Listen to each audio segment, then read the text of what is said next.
Now we shall begin. You should answer the questions as you listen, because you will not hear the recording a second time. Listen carefully and answer questions 1 to 7. Hello, can I speak to... the advert doesn't give a name. Well, the name is Bob, and I guess this call is about the car I'm selling, right? Yes, my name's Francis, and I'm definitely interested. You'll like my car then. Clean, neat, nice. What sort is it? Oh, the original model was called an Echo. You know, like the echo a sound can make. But then they changed the name to Yaris just before I bought it. Yaris. I don't know why. I liked the old name, and it's the same car, but that's what it's called. So, what's the colour? The ad says it's cream-coloured. Like cream, then? Yeah, well, it's more of a yellow colour, actually. Not cream? No, I don't know why I said that. It's like a canary, and it's more like one, too. So, what about the power? How many cylinders does it have? 4 or 6? My brother has a 6-cylinder car and says it's very powerful. Well, this one's 4 only, but I find it fine for city driving. As long as you don't intend to drive this car interstate or across the country, it does the job fine. That's okay. I just want the car basically for commuting to work and maybe some weekend trips. Is it 2-door or 4-door? I suppose it's not 4-door. The car's too small for that, right? Right, just 2 doors, as you say. The front seat bends forward to allow entry into the rear. That's fine by me. This car is just for my girlfriend and I anyway. What about accessories? Radio, CD player, anything else? Does it have an air conditioner? Well, no, it doesn't, but I don't find that a problem. I just open the window. I mean, if you really want, you can pay to have an AC installed. Basically, the only additional feature this car has is a radio, but it's still a great deal. That depends on the price. You say you want $12,800, right? Yep, about that. Well, obviously you expect the price to be reduced to an even figure, right? Well, I don't know. $12,000. $12,500, maybe. If you can lower it a bit, I'll come and have a look, okay? Okay. Let's say $12,400, but I won't lower it any more than that. Certainly not to $12,000. Well, if I can get that better price, I may come over this afternoon. But what year is this car? How old is it? My brother's got a 12-year-old car and it's showing problems. Well, my car was brand new only 3 years ago, but it still looks like it's only been 1 year on the road. Okay, that sounds good. Before you hear the rest of the conversation, you have some time to look at questions 8 to 10.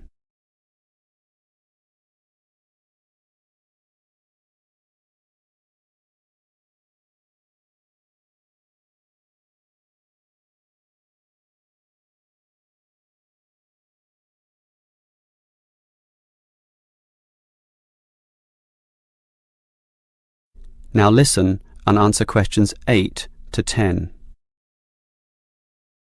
Can I just ask a few more general questions about this car you're selling? Sure. Can you just tell me why you think it's such a good deal? Of course, I won't necessarily believe you, but just tell me what you think. You can believe me. I honestly think this is a nice car, well worth buying at the price I'm asking. How much registration does it have left? To be honest, not so much, but I think having lots of registration is irrelevant. It's the car you're paying for, the quality and advantages of the engine itself. Well, what about that then? Okay, many people like to accelerate down the freeways, right?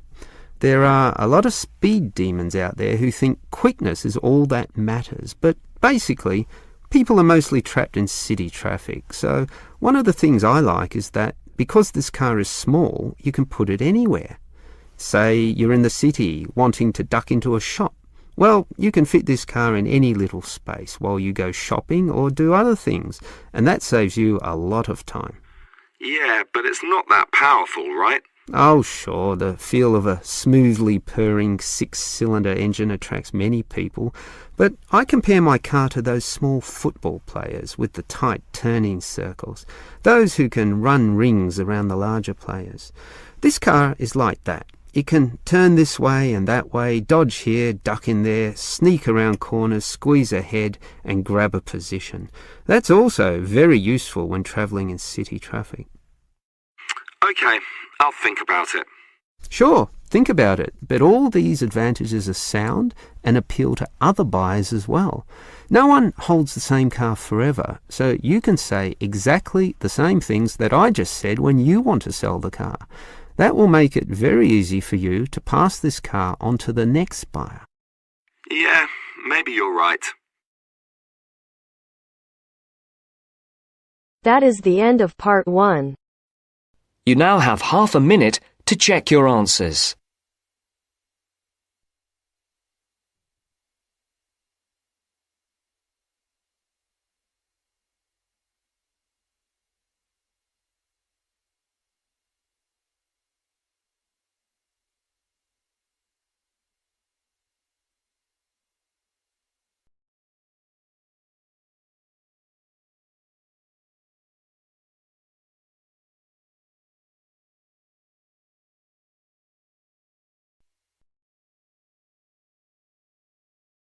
Now turns to part 2.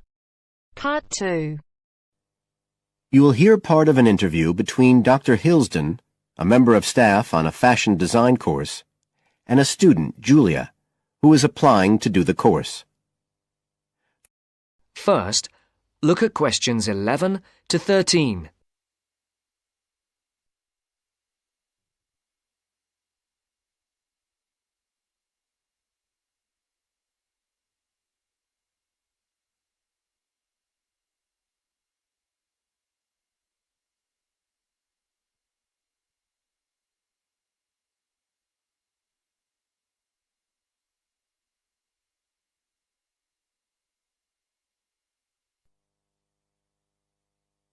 Right, Julia. So, from your CV and portfolio, and what you've already told me, you seem to be very much the sort of person we're looking for on the postgraduate course.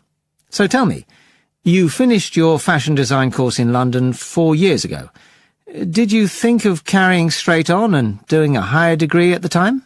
Yes, but there were financial pressures. So I ended up working in the retail industry, as you can see from my CV. And actually, it was a very useful experience. In what way? Well, I was lucky to get the job with Fashion Now. They're a big store. And one of my priorities was to get as much experience as possible in different areas. So that was good because I had the chance to work in lots of different departments. And having direct contact with the customers meant I was able to see how they reacted to innovation, to new fashion ideas. Because with Fashion Now, a designer might show something in New York or Milan, and there'll be something similar in the shop within weeks. So that was probably the most useful thing for me. Right. And so what's made you decide to do a postgraduate course now? Well, while I enjoyed working at Fashion Now, and I learned a lot there, I felt, well, the way forward would have been to develop my managerial skills, rather than my skills in fashion design, and I'm not sure that's what I want to do. Yes. When I was doing my degree in London, I'd been interested in women's wear, but I know that there's been a lot of work done in areas like new fabric construction. And though I'm not intending to go too deeply into the technology, I'd be very interested in looking at how new fabrics could be used in children's wear. So I'd like the chance to pursue that line. Yes, good. And are you at all concerned about what it's going to be like coming back into an academic context after being away from it for several years? No, I'm looking forward to it. But I'm basically more interested in the application than the theory. Or at least that's what I've found so far, and I'm hoping the course will give me the contacts and skills I need eventually to set up my own enterprise. I'm particularly interested by the overseas links that the department has. Yes, many of our students look overseas or to international companies for sponsorship of their projects. Before the talk continues, look at questions 14 to 20.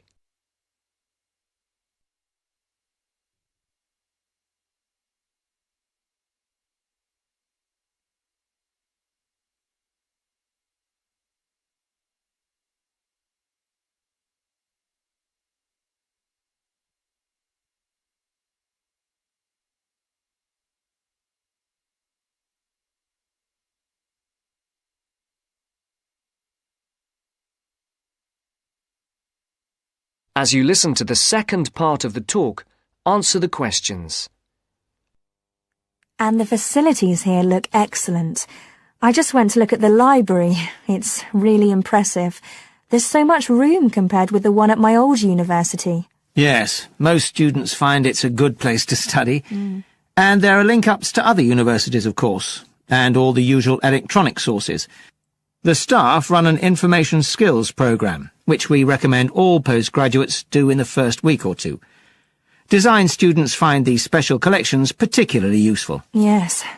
Then we have a separate computer centre, which has its own academic coordinator, Tim Spender. He's got a background in art design, and the ethos of the centre is that it's a studio for innovation and creativity, rather than a computer laboratory. Oh, right. I liked the study spaces where students can sit and discuss work together. Very useful for joint projects. We always had to do that sort of thing in the cafeteria when I was an undergraduate. And I read in the brochure that there's a separate resource for photography. Yes, it's called Photomedia. It's not just for photography, but things like digital imaging and new media. It's a resource for all our students, not just fashion design. And we encourage students to work there, producing work that crosses disciplinary boundaries. It's well used. In fact, it's doubled in size since it was set up 3 years ago. And we also have an offshoot from that, which is called Time-Based Media. This is for students who want to develop their ideas in the area of the moving image or sound. That's in a new building that was specially built for it just last year. But there are plans to expand it, as the present facilities are overstretched already. Right. Now, is there anything you'd like to ask about the course itself? I know it's a combination of taught modules and a specialist project, but how does assessment fit in?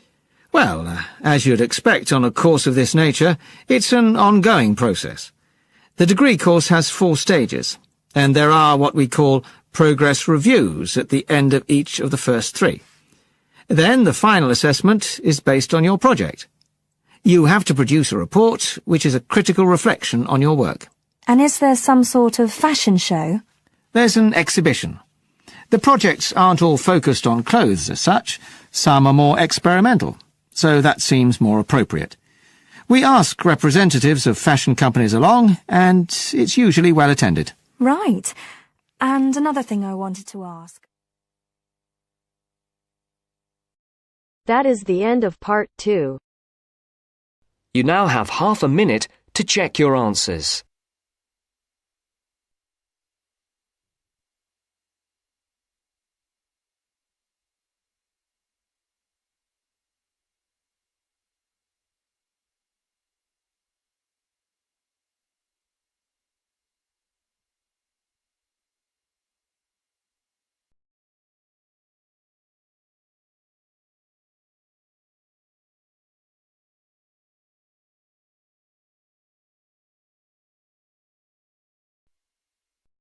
Now turns to part 3.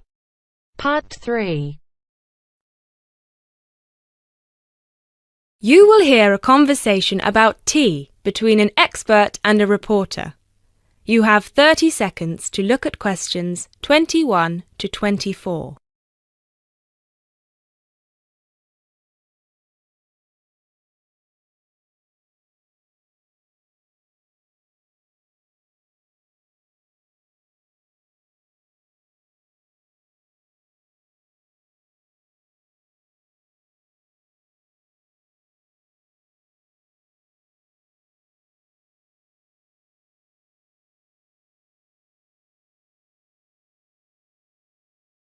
Hi, Jacob. Thank you so much for coming along today. It's my pleasure. I'm very intrigued about what a tea meditation entails exactly.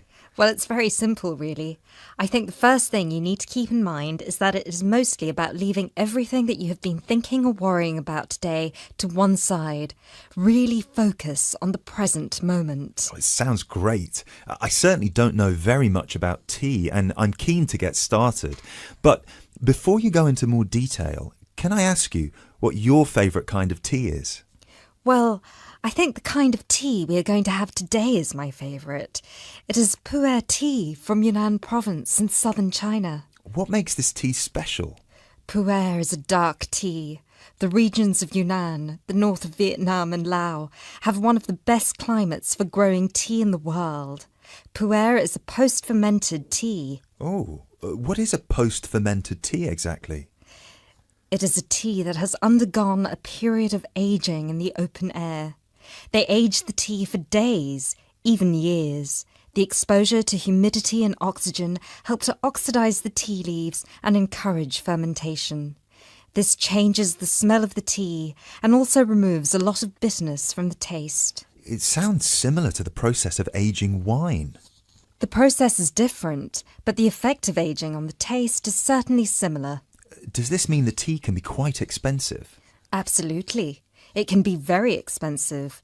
The tea is usually pressed into balls or cakes and sold. At one time, only tea enthusiasts cared about buying these cakes, but now many people have realised that they are an investment, and so buy them like they would buy gold, because the price goes up a lot over time. Before you hear the rest of the talk, you have some time to look at questions 25 to 30.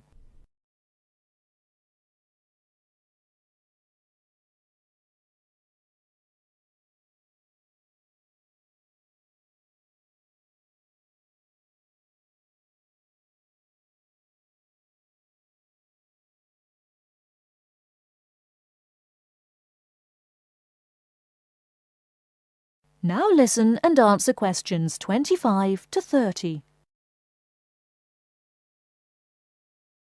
So now I want you to focus on clearing your mind of anything other than this present moment.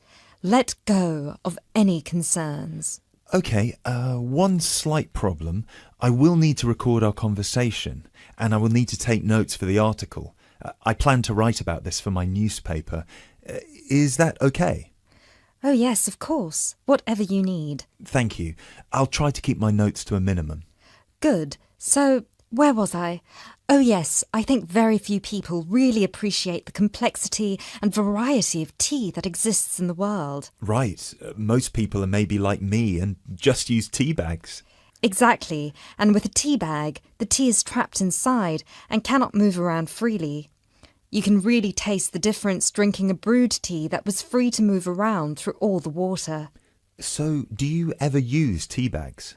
Never. There are many different kinds of tea: white, yellow, black, green, oolong, matcha, herbal, and many others. Each one has its own unique properties. To fully experience what each tea has to offer, you must brew it in the correct way. I also believe in only drinking tea that is picked and sorted by hand, rather than using mechanical processes. Although it takes more time, the tea made by hand is so much better that it leads to an increase in the tea's sales. But in that case, surely if there is more interest in the tea, and with the time-intensive farming process, this means there could be shortages because the demand is higher than the ability to produce it. There were shortages for a while, but then an artificial fermentation process was developed in the 1970s, which helped to speed up the fermentation times. As I mentioned, this process has an aging effect on the taste of pu'er tea that is very similar to the effect on the taste of wine that you get from that fermentation process, though for pu'er tea today, we're talking about that artificial process. How can they do this artificially? The farmers gather the tea leaves into a big pile, then cover it with a large sheet or tarp.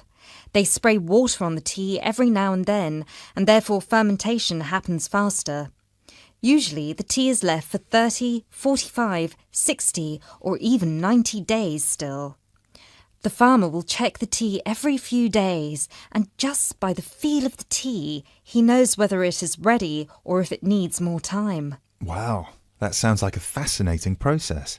I never realised that there was such a science behind producing tea.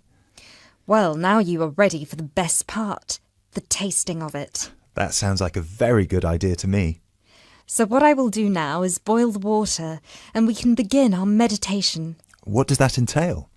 We need to focus on only two things. The first is your mind and body. Forget everything that you have been worrying about today. Forget about what you have to do later on or what somebody said to you earlier. Focus on your breathing and on how your body feels. If you have aches and pains, acknowledge them. Pinpoint where there is tension in your body and try to release it. Oh, yes. I can really feel tension in my shoulders. Let it go. Close your eyes if that helps. Take deep breaths in and out. Soon we will drink the tea. When you drink it, think about the taste and how it feels on your tongue. Is it easy to swallow the tea, or do you need to gulp it? Can you brew the tea leaves more than once?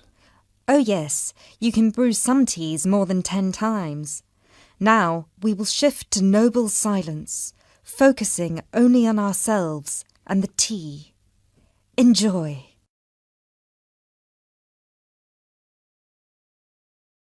That is the end of part 3. You now have half a minute to check your answers.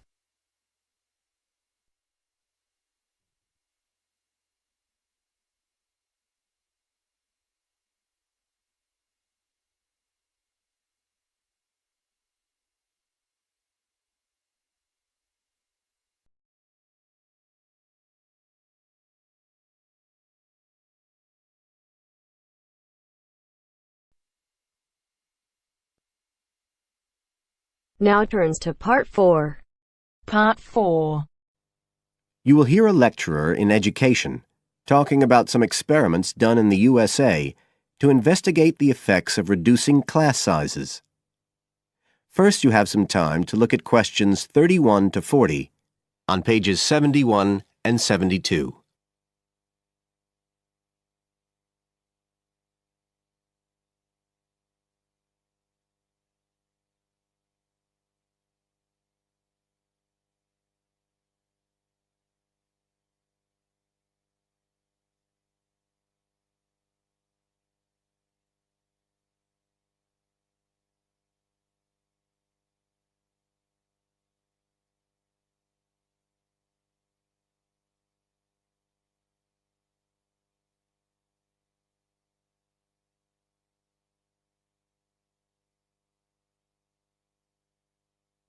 Now listen carefully and answer questions 31 to 40.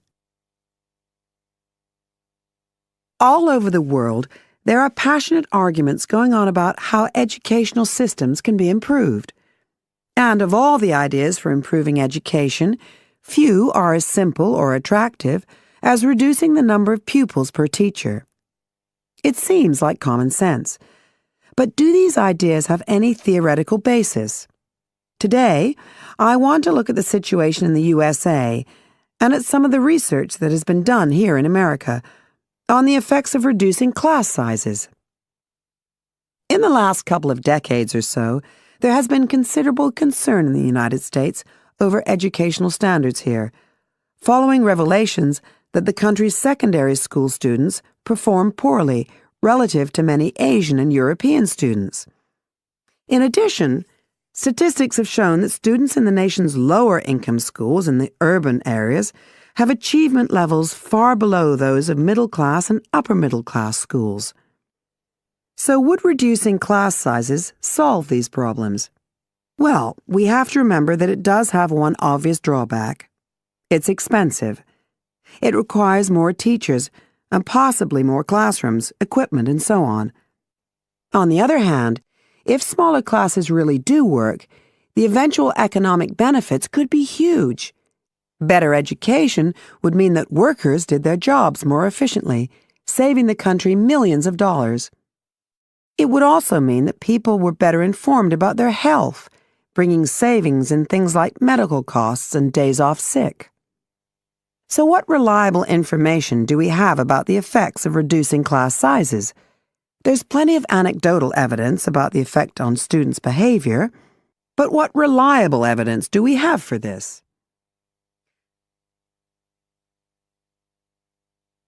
Let's have a look at 3 research projects that have been carried out in the USA in the last couple of decades or so. The first study I'm going to look at took place in the state of Tennessee in the late 1980s. It involved some 70 schools. In its first year, about 6,400 students were involved, and by the end of the study, 4 years later, the total number involved had grown to 12,000. What happened was that students entering kindergarten were randomly assigned to either small classes of 13 to 17 students or regular-sized classes of 22 to 26. The students remained in whatever category they had been assigned to through the 3rd grade, and then, after that, they joined a regular classroom.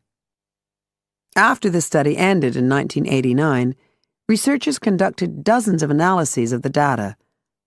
Researchers agree that there was significant benefit for students in attending smaller classes, and it also appears that the beneficial effect was stronger for minority students.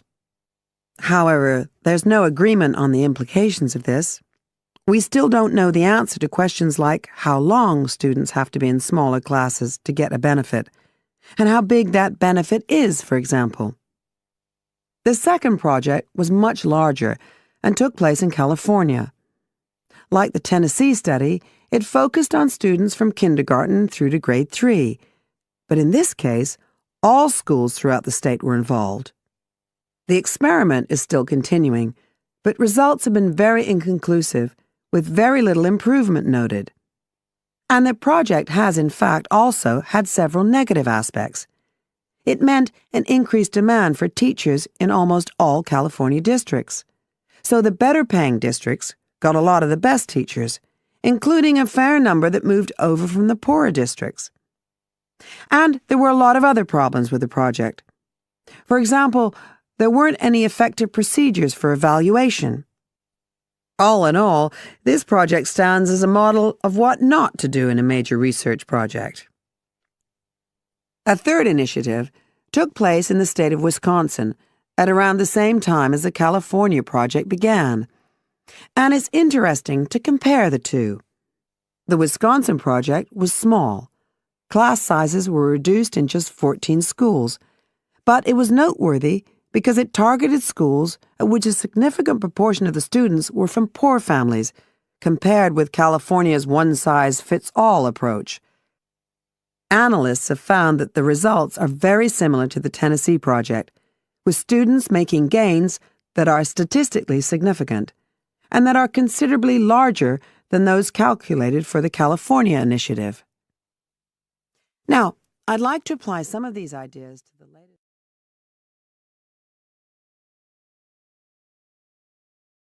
That is the end of part 4. You now have half a minute to check your answers.